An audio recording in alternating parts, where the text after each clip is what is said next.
मला मीडियाशी घेणं नाही. मला सस्पेंड केलं. मी वाळूचे काळे उपसीन.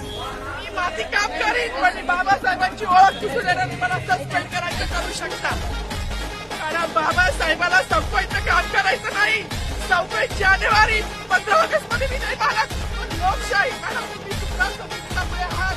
पालकमंत्री सुद्धा पालकमंत्री संविधानामुळे आहे. कोणताही जातीभेद नाही. सगळी समानता त्यांनी दिली आहे.